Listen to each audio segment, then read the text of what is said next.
Well, good morning, good morning, good morning. It's Tuesday morning, February is 16th, 2021, and thank God for another day. Well, I'm here. I'm going to wait a little while for people to come in and join us here on this live stream this morning. I believe I have some great things to share with you again today. Trust that the notifications are reaching everybody.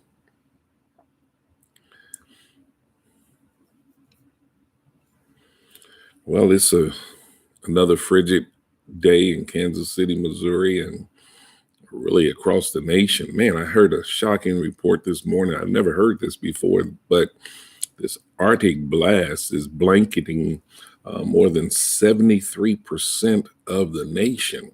I've never heard of this happening like this ever in my lifetime, not that I can ever remember. Places that normally don't get the cold weather, the frigid temperatures are waking up to cold and snow and ice, and it's incredible. Um, Cities in the South that you normally would never hear of them getting snow and ice and things of that nature. All of that is occurring in our nation today, this week, as a matter of fact. And from what I understand, it's going to be with us for a little while. God bless you all that are starting to come in. As you come in, if you would just let me know you're with me by giving me a shout out. I like to know who's viewing at times, just so I can acknowledge you and give you a personal greeting, if you don't mind that. But in the meantime, we're just going to wait and give people time to come in. Once again, for your enjoyment, I'm going to put on a little music. I'm going to put on a little music while we wait.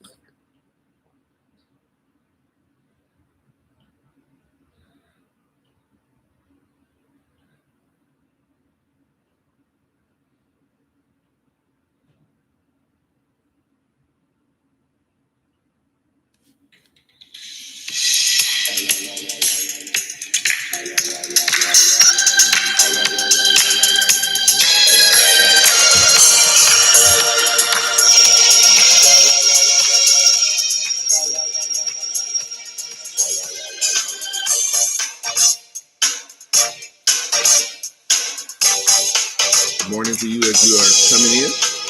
Thank you for joining us this morning. Good morning, Peter Hillman. God bless you.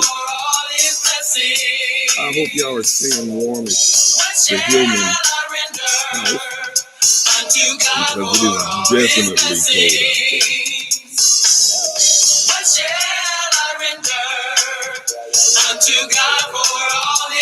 Negative 9 degrees in Kansas City.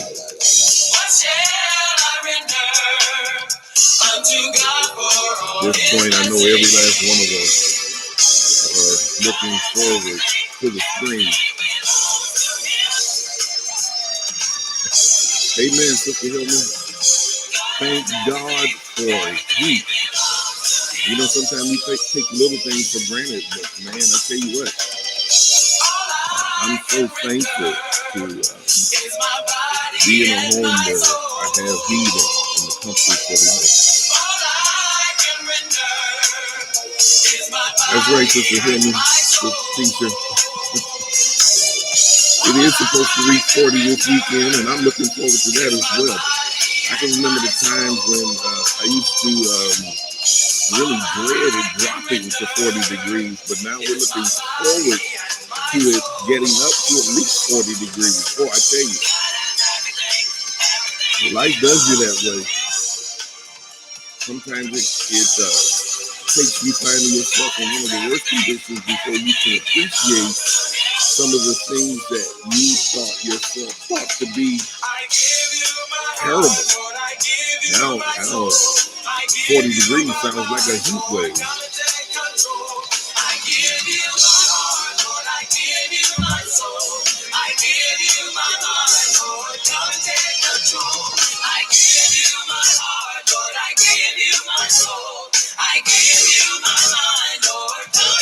You all know this technology sometimes takes a while for the notifications to reach people and then for people to be able to come on. Then I know that there have been power outages that have been occurring even now purposely across our nation, and some people are without power. I totally understand them trying to preserve whatever little power they have with regards to their devices. I totally understand that. But I trust and pray that those that have access to power and have the opportunity to join us this morning, that people will join us.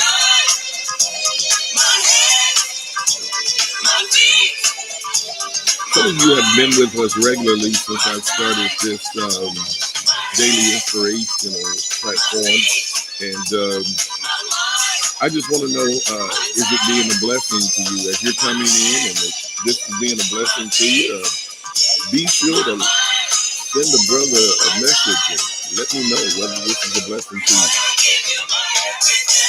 Good morning, June. Good morning, June. We're going to let the music flow just for a little bit longer, give some more people time to click in.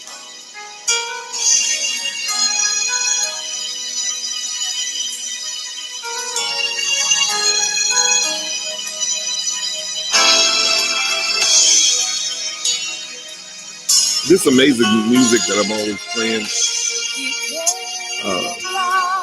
produced by my little brother, Eric Cobbins, Pastor Eric Cobbins in the ministry. I believe it's still available for you. You can download it on iTunes. I'm telling you, there's not a bad song in that collection of songs on that particular album. Or CD, as it would be, I'm kind of aging myself right there. But I guess it still can be considered an album. But I'm telling you, this music has been blessing me for better than 20 years now. I'm telling you, it'll be a blessing to you if you get it in your music library. Just a few more minutes and we'll get going on what I want to share with you today. He's done the rest. Give him your best. He died for you. He died for you. He died for you. He died for me.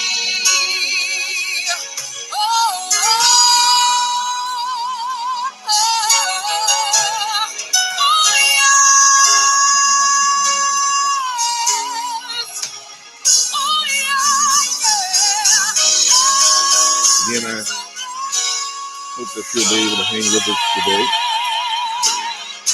I know that some of you are starting your work day and you might not be able to be with us the entire time, but if you can hang with us for the most part, I guarantee you what I'm going to share with you is going to be a blessing.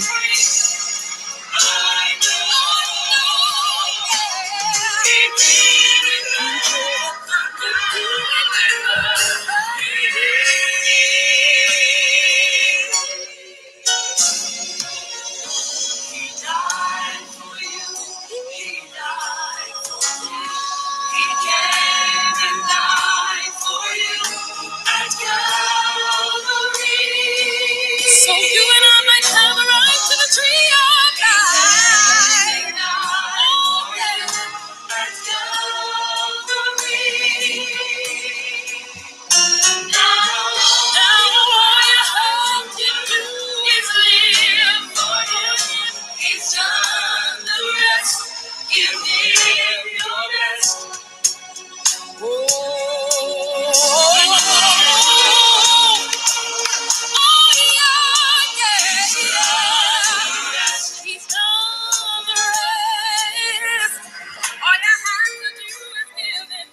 Well, I think we've given people plenty of time to click in, and I believe right now those of us that are desiring to join us have joined us so far, and but uh, possibly others will join in later. Good morning, Sister Rochelle. God bless you. Thank you for clicking in this morning. Hey, let me ask you all a question. Have you been at a point in your life where you desired something um, and you couldn't wait for whatever you were desiring to come to pass? You got really anxious, waiting on something really good to happen for you. I know a lot of us grew up with that type of anticipation as children, particularly around the holidays, such as Christmas and particularly our birthdays. Many of us kind of grew up wishing that life would speed up for us so that we can get to those monumental points in our lives that we deem to be most important. Some of us couldn't wait until we got old enough to start school, kindergarten, even now. We were ready, ready, ready to go to school because we would see our older siblings or others around us going to school, and we couldn't wait until we got to the age where we could go to school. And on that first day of school, some of us were traumatized rather than elated. Uh, but at some point, we finally settled in and got used to being in class with other children, away from our parents, and all of that kind of stuff.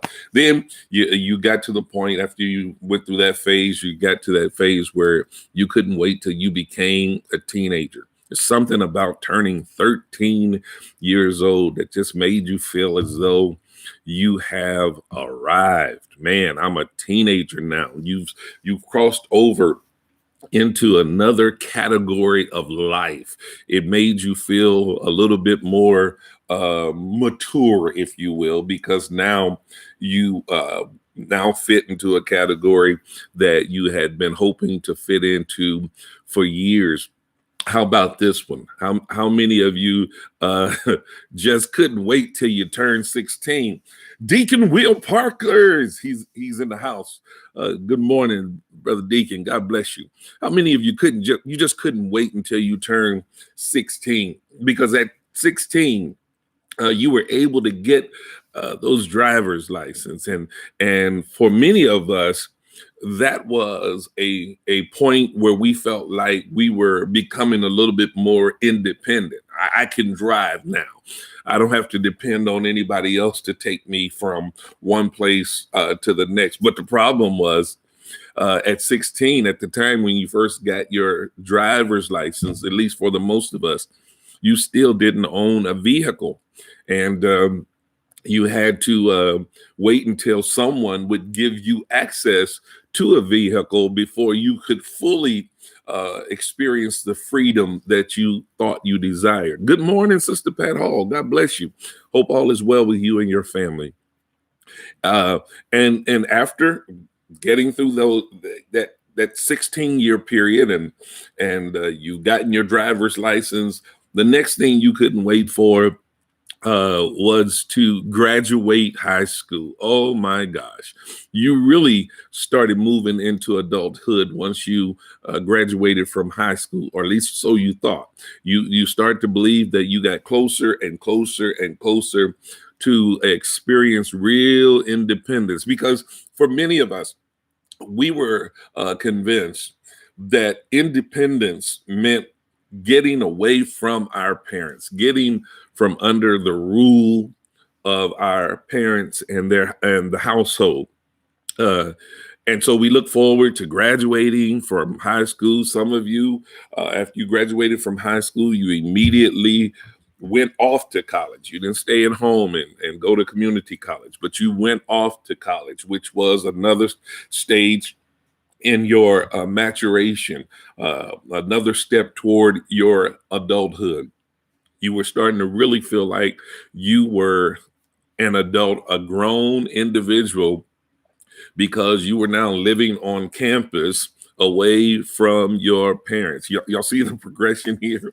Um, and then finally, some of you, many of us, I guess I should say, couldn't wait until we turned 21. Well, it wasn't that big of a deal for me because I didn't want to do what some of y'all may have wanted to do at 21. Some of you felt like, well, now that I'm 21, I'm of the legal age to drink and to do whatever else I felt like that I desired to do. The stuff that I saw grown people do, I can now do because I am legally an adult. At 21, I am legally an adult. And so we went through all of those stages in life. And you would think that after 21, that those stages of anticipation would kind of subside. But that's really not the case.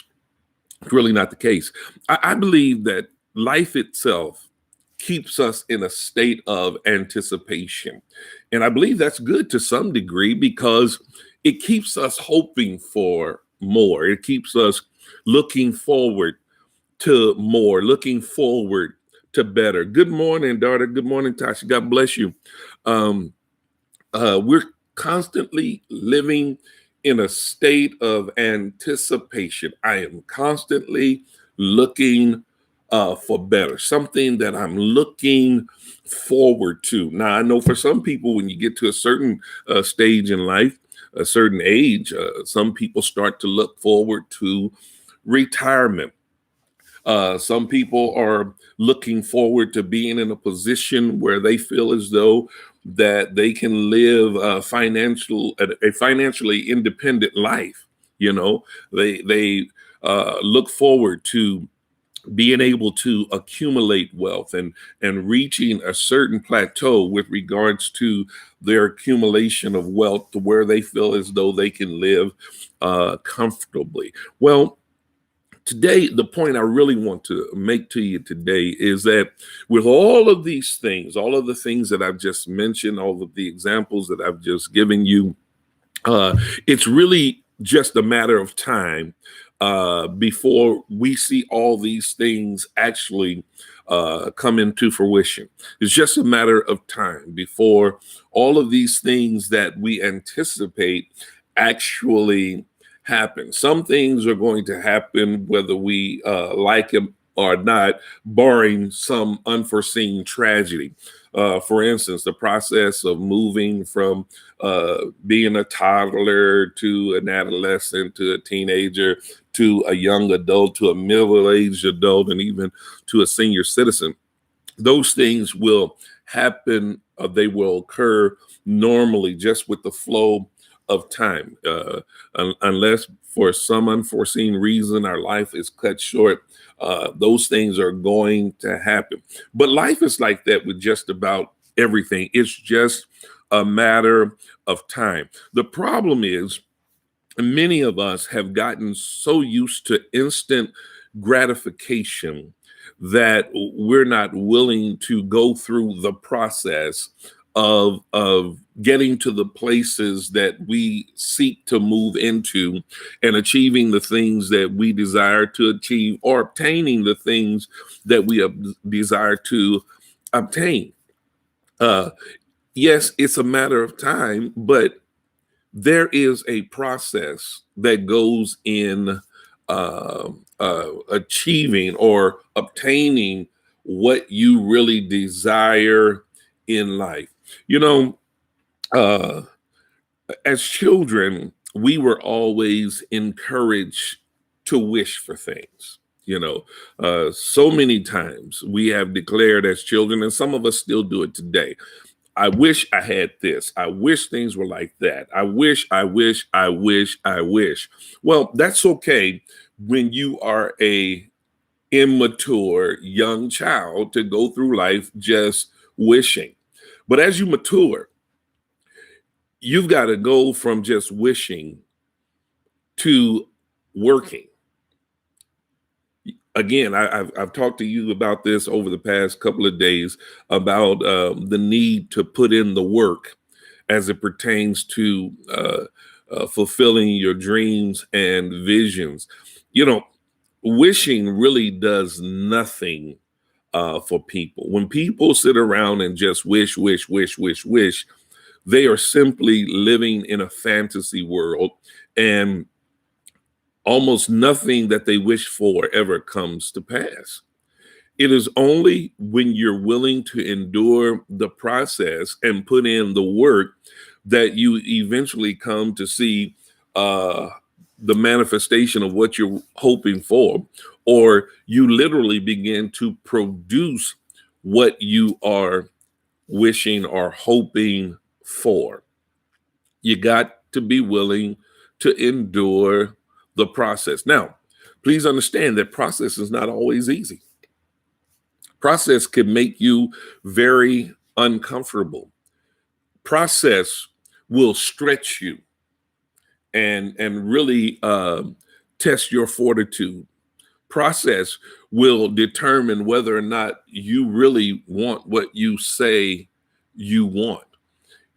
Please understand, a lot of times we look at people, we see the success that they've experienced in their life, we see the things that they have accumulated, and because of where they are at that particular time, some of us seem to think that they may have gotten what they've got either by luck or just produced itself overnight. But if you sit down and talk with a lot of people who have either accumulated wealth, built businesses, experienced success, anything of that nature, one of the things that you'll find out with all of them is that they had to endure the test of time and remain persistent in working toward their goals. Now, the exception to that rule is maybe for a person who maybe struck it rich with the lottery. But when you look at people who strike it rich by way of the lottery, yes, they get that wealth very quickly, but studies show that they lose that wealth almost as fast as they gain that wealth because they have not appreciated or endured a particular process. Listen, when you have to work for something, when you have to work hard for something, it will help you. The work that you put in will help you to appreciate what you have gained, what you have earned. And it also, in the process, will allow you to gain valued wisdom for how to handle what you have obtained, how to manage what you have received. That's the reason why I say it's always better to earn money than to just get money. It's always better because you have a greater appreciation for money that you have earned, money that you have worked for. How many times have you had your parents said to you that you're not just going to throw away my hard-earned money? When they would say that to you, they weren't just being flippant or being harsh. They were trying to teach you that there is value to money that is earned. They were trying to teach you to respect the process that they had gone through to be able to provide a good living for you, whatever that level was for you at the particular time. Some of you might say, well, we didn't have all that much, but well, maybe all you can say is at least we had what we needed. My parents raised 9 children, and my dad worked a seasonal job, heavy construction, and that was often affected by the weather, such as if it rained too much, he couldn't work. If snow was on the ground and the temperatures were as they are today, there was really no work for him to do. And if he didn't work, he didn't get paid. And so my parents were good managers of their finances. And because they were good managers of their finances, we didn't always have the luxuries of life as other children did. but we always had everything we needed. We never went hungry. We never went without utilities. We always had adequate transportation. We were clean as children. We may not have had all the latest toys and things of that nature, uh, but we lived well, and because we lived the way we lived, most of my brothers and sisters, I can honestly say, have a great understanding for the value of earned monies. They understand the process. You know, the Bible clearly tells us that if a man doesn't work, he ought not to eat. Now some people think that that's a very, very, very harsh biblical principle, but it's just true. The reason why so many people um, fail to get ahead in life is because, once again, they are not willing to put in the effort, the sweat. They are not willing to endure the process. Good morning, Evangelist Diamond. Hope all is well with you. And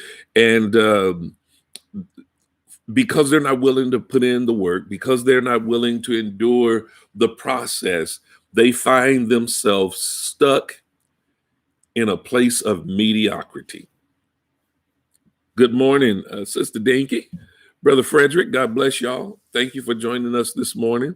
And they wonder why. They wonder why they're stuck in this place of mediocrity. Uh-oh, I see my sweetheart on the line. First Lady, God bless you. Oh, she gave me a come on. Oh boy, I'm encouraged now. When my girls start telling me to come on, that gets me excited. I'm ready to dig in a little deeper. Praise God. Good morning, Sister Jackie, Sister Christine, Sister Lachelle. God bless all of you all for chiming in this morning. Praise God, hallelujah. When you're not willing to put in the process, you cannot achieve what you desire to achieve. But too many of us get frustrated when things are not happening as fast as we desire for them to happen. Listen, time has already been set. We know that there are 24 hours in a day, 7 days a week, 4 weeks in a month, 12 months in a year. But here's the thing we got to understand. We do not have the ability nor the luxury to speed up time. Okay. We cannot make time go any faster than we desire for it to move or go. But neither can we slow time down.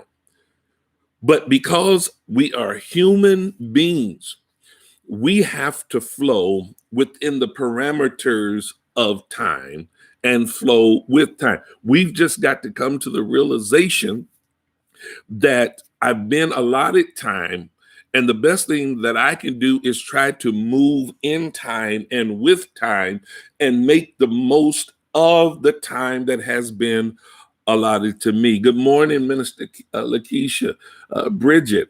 God bless you all. Thank you for chiming in this morning. God bless you. You've got to use your time wisely, and understand that you have no control of the time, but you can control what you do with the time, and your perception or perspective on the time that has been given to you. Ecclesiastes 3:1 says, to everything there is a time, and to everything there is a season.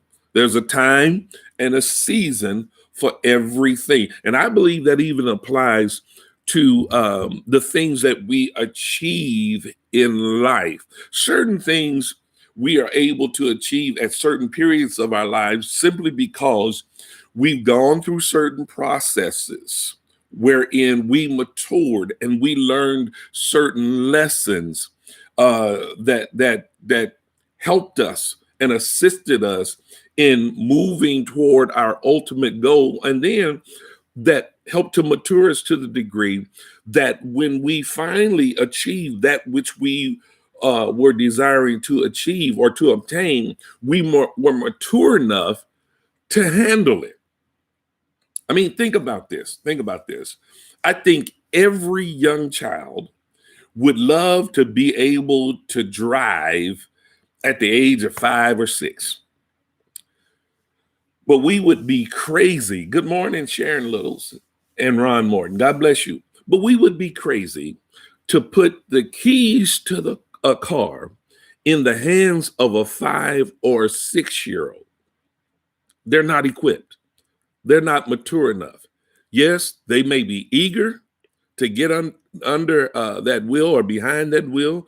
They may be eager to feel as though that they can do a grown-up thing and handle a car, but they hadn't gone through the process. They haven't matured enough.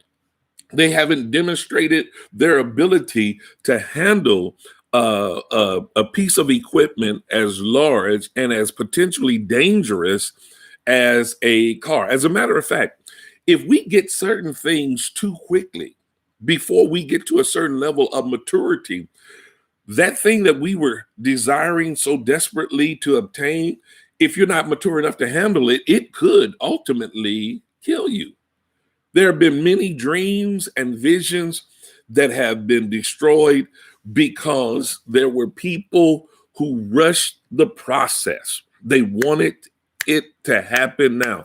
Again, we have been spoiled by this culture of instant gratification. Everything is at our fingertips.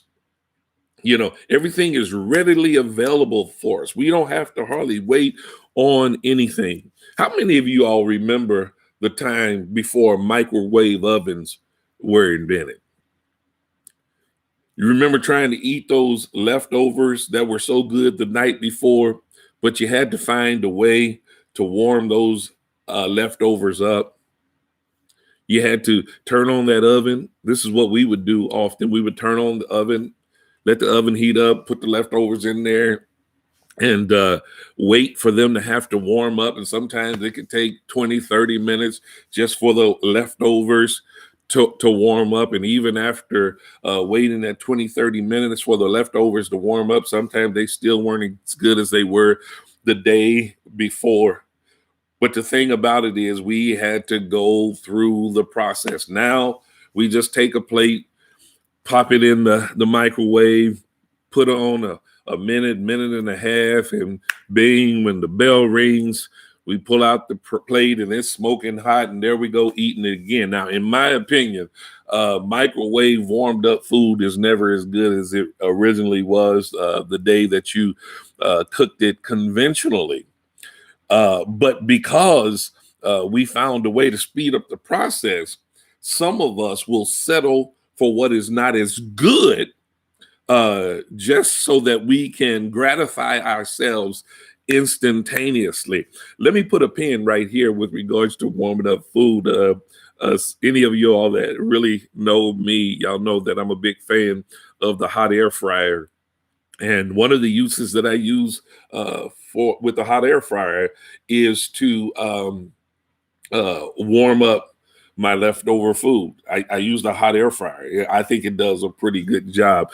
Sister Lachelle said the oven is still better. I agree with you 100%. The oven is still better. Deacon Will just chimed in with me when he talked about putting it in the hot air fryer. I'm telling you, listen, if you don't have a hot air fryer, you need to get you a hot air fryer. It is a blessing. I cut back on all of those extra calories from all that grease by using my hot air fryer. As a matter of fact, I cooked some of the most amazing chicken wings for my Super Bowl gathering in my hot air fryer. And I'm telling you, it is just absolutely, absolutely wonderful. But, you know, again, this instant gratification era has spoiled many of us. And that's the reason why some people can't stick to anything any length of time anymore, is because we think everything needs to be done very quickly. Let's get it over and done with. You know, People are like that even when it comes to committing to relationships. If things don't happen the way they desire for them to happen quick enough, then they move on to the next thing. They are that way when it comes to their careers. If things don't happen for me as quickly as I desire for things to happen, boom, I'm on to the next thing. You're not willing to go through the process. We can forget talking about climbing the corporate ladder nowadays, because nowadays kids go into a company thinking that they ought to put in their application and shoot straight to the top. They don't want to have to go through anything. If they don't find themselves in management within the first 6 months, it's on to the next job. Again, it's because of not being willing to endure the process. There's a process to everything in life, and time along with timing, they are very important, very vital to a person's success. It's just a matter of time before you achieve that which you really desire to achieve. See, here's another thing. The reason why some people never endure process is because they never set out a plan in the first place. If you lay out a plan, then that plan has to include some type of process for completing the plan. But people don't like to make plans. They don't like to sit down and plan out things. The reason why some of you are having a hard time even now of getting out of debt is because you have not laid out a plan for getting out of debt. You keep talking about one of these days. One of what days? Have you set a specific date that you anticipate coming out of debt? What day have you targeted for paying off all your debt? Well, Bishop, that's impossible. No, it's not. It's a matter of laying out a plan. It's a matter of time, but it's also a matter of timing. Okay. So what do you mean by that when you say it's a matter of timing? When the time is right.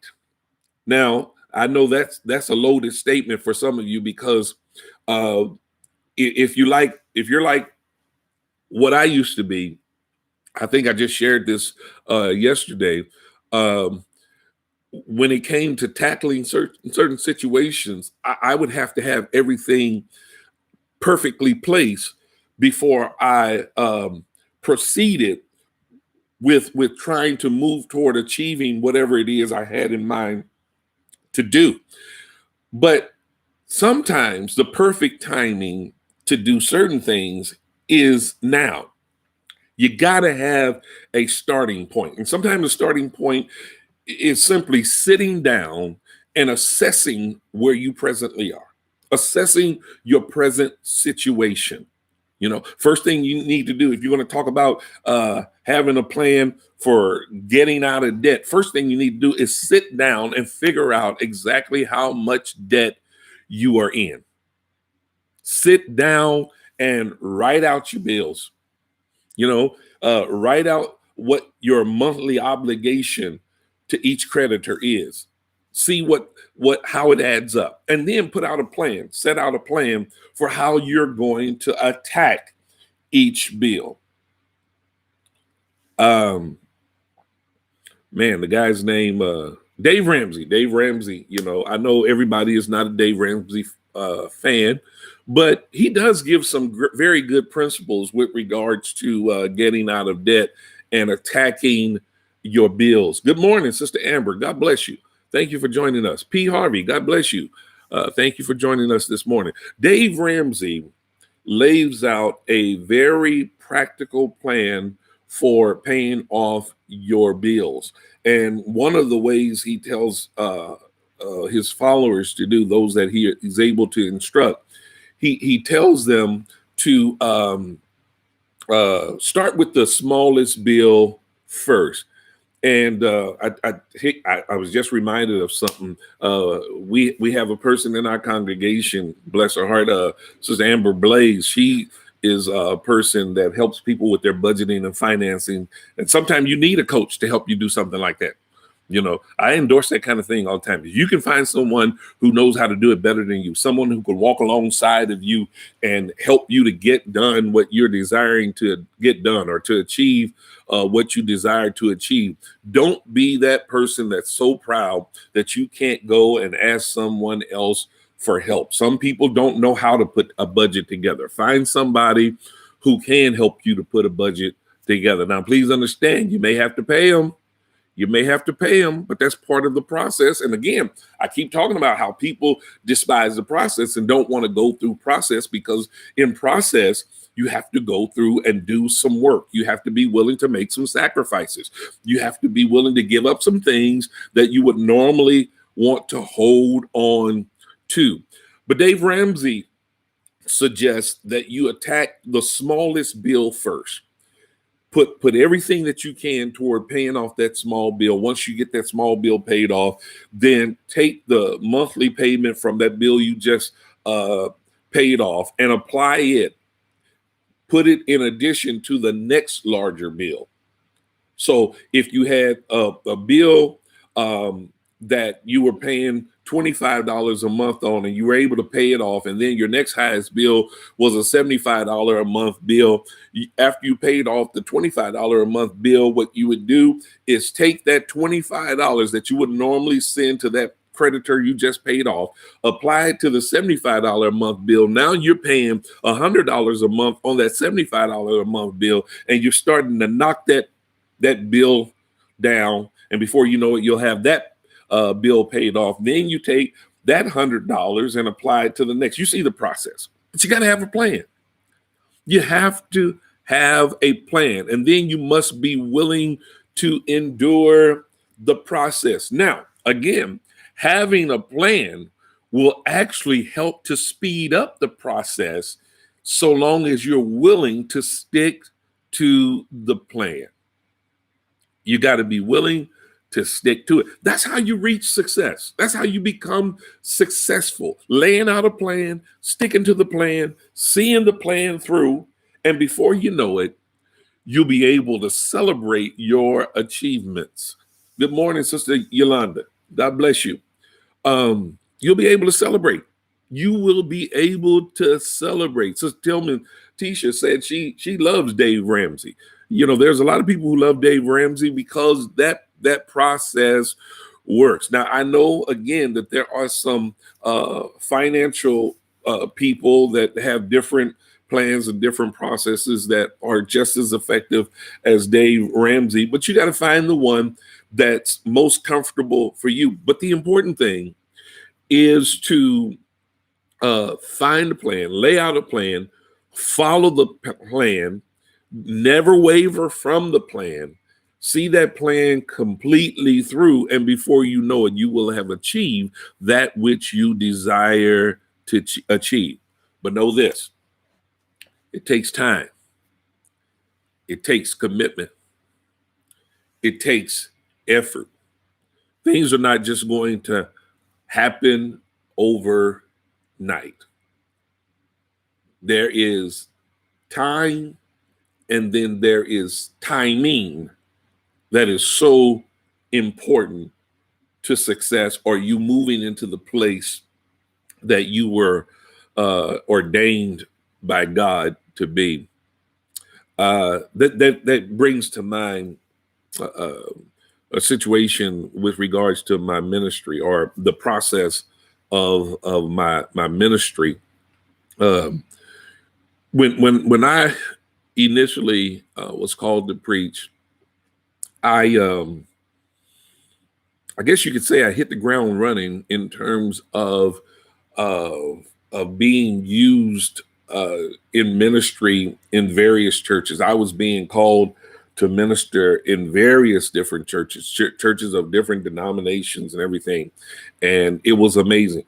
My ministry took off immediately. As a matter of fact, 6 months after being called to preach, 6 months after, I should say it like this, 6 months after preaching my first public sermon, there was a church in Joplin, Missouri that wanted me to be their pastor. I went and preached for them one time, and they decided they wanted me to be their pastor. But I was careful not to get ahead of myself, not to get ahead of God. I wanted to make sure that whenever I moved into a pastoral position, that it was by the leading of God, by the leading of the Holy Spirit. Now, mind you, the Spirit of the Lord told me when I was a junior in high school that I was anointed and ordained to be a pastor. And the Spirit of the Lord specifically said to me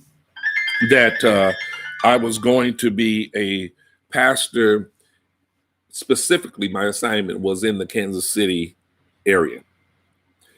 And again, when that church in Joplin called me, I began to pray because I wanted to make sure that I was staying within the will of God. Now, please understand, I'm a young preacher, and I knew I had a pastoral anointing upon my life. But here it is now, I'm being asked to take over the position of senior pastor of a church in Joplin, Missouri. This is so important that you get this, because I'm going somewhere with it. And so I prayed. There was a 4-week period of time between the first time I preached there and the next time I was assigned to preach there. And the second time that I went back, they were going to want an answer from me as to whether or not I would take the position as senior pastor of this church. And I prayed, and as I was praying, the initial prayer, the Spirit of the Lord said, "No, I have your assignment already." And I heard God say that, but you know how sometimes you would think, well, maybe that's just me.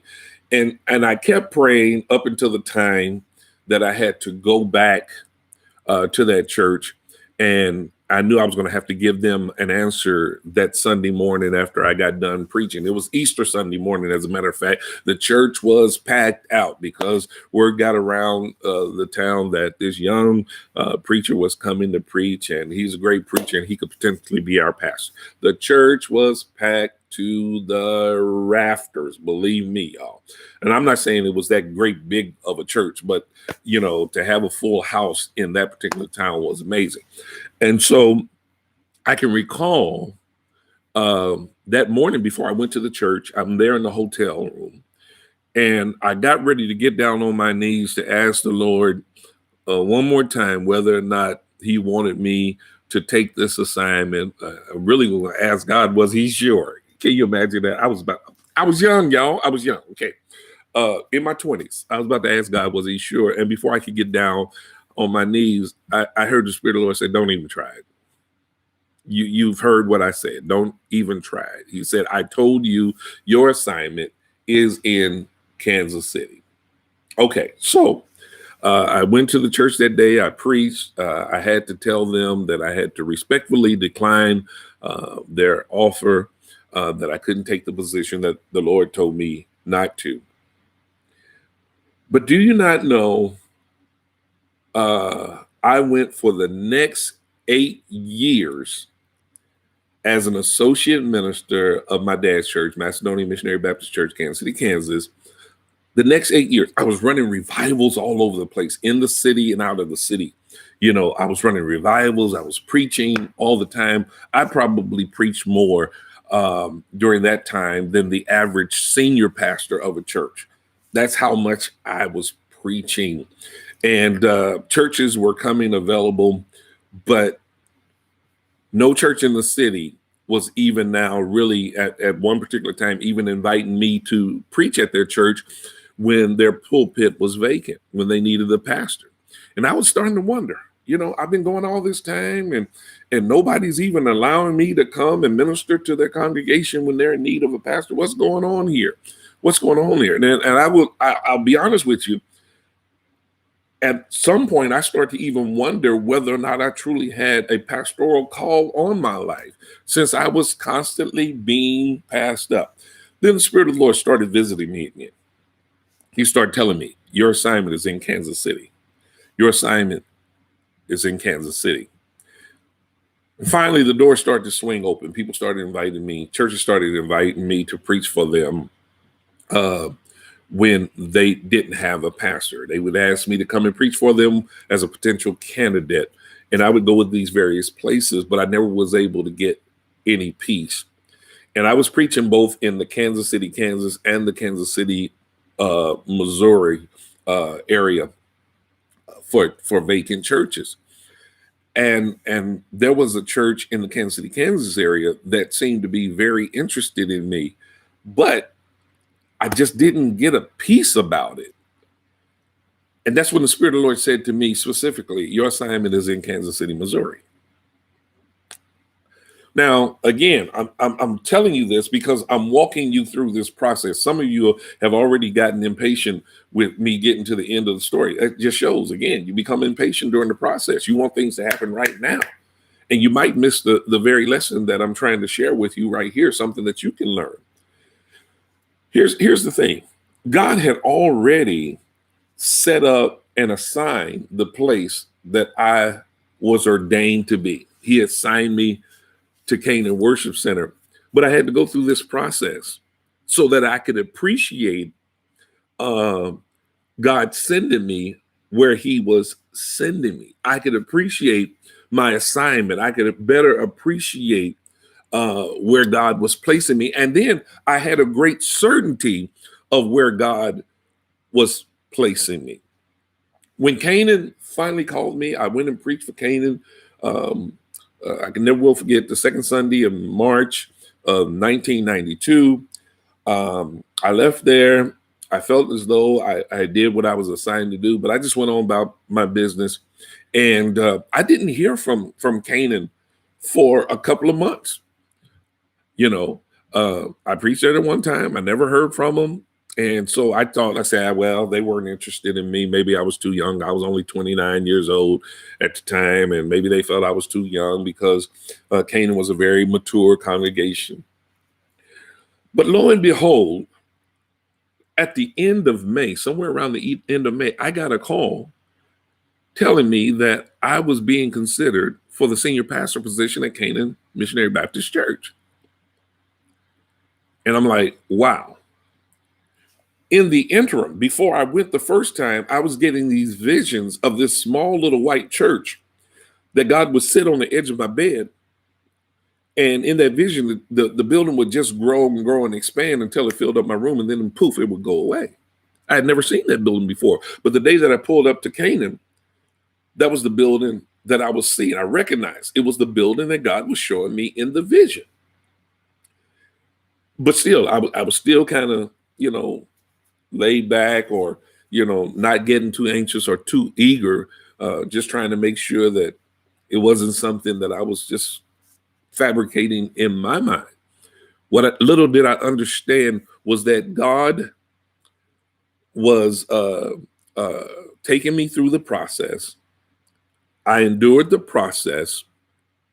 I flowed with what God was showing me and with the way that I believed that God was leading me.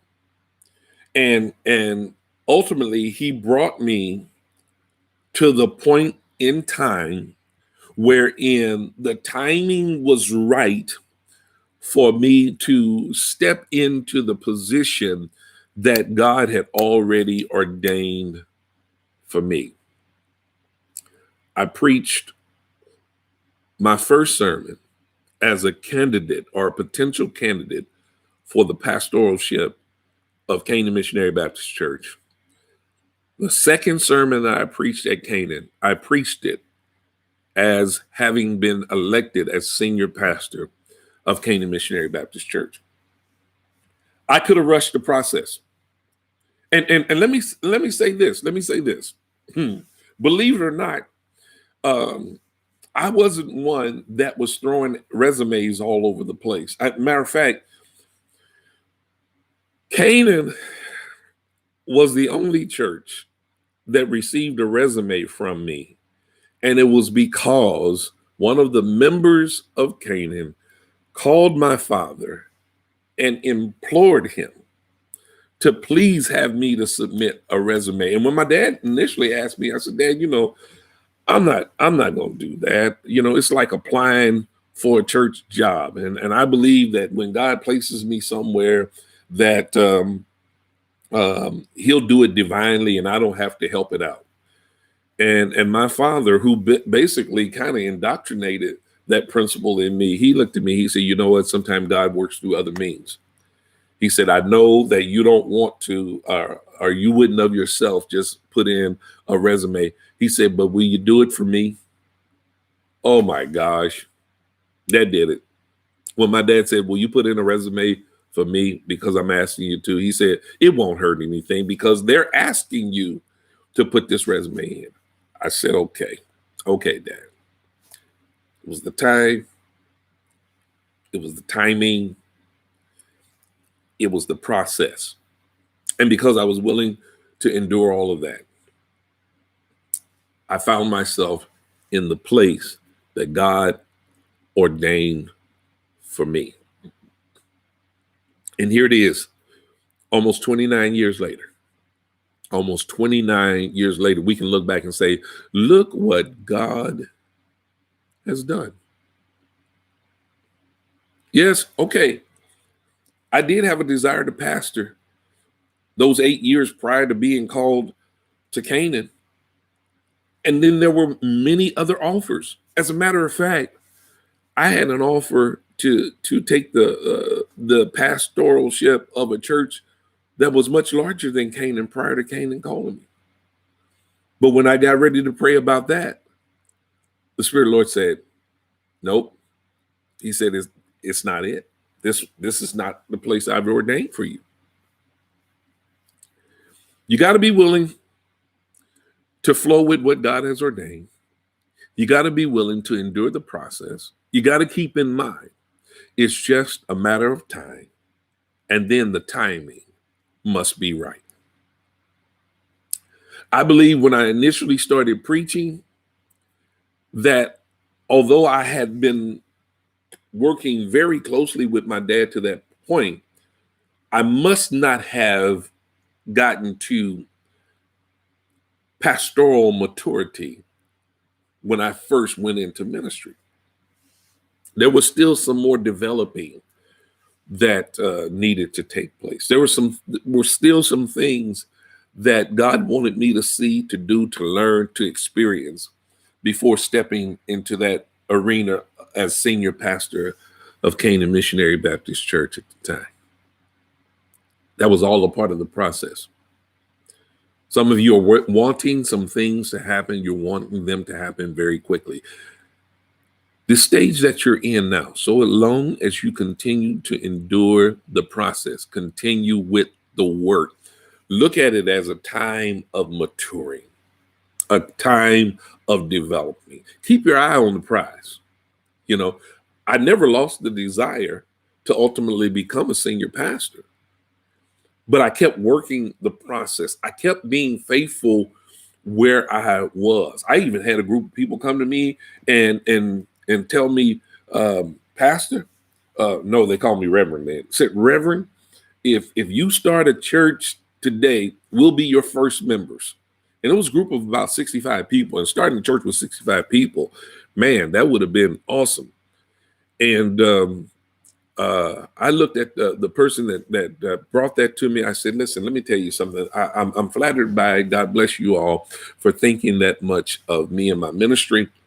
But that's not what God told me to do. God never told me to start a church. God said I had an assignment that he had already placed on me. He didn't tell me to go start one. But I was just to wait for the assignment that he already had for me. Had I jumped into what they were offering or encouraging me to do, I would have been a pastor, at least 5 years prior to going to Canaan. If I had become overly anxious, and who knows how that would have turned out. It may not have turned out very well. But when you endure the process, you wait on the time, understand it's just a matter of time. You be faithful during your season of waiting. You be diligent during your season of waiting. Stay productive during your season of waiting. Keep working toward your desired end during your season of waiting. And before you know it, your time will come. The timing will be perfect. And the things that you desire, you will see them begin to manifest in your life. Well, God bless you. I hope this has been a blessing to you today. Again, if you have not subscribed to our YouTube channel, Canaan Worship Center, if you have not subscribed, make sure you hit that subscribe button. Make sure your notifications are turned on. Listen, if you're not getting the notification, I want you to listen very, very carefully. You may have to go on your device. You may have to do this. Unsubscribe. Listen carefully. Resubscribe.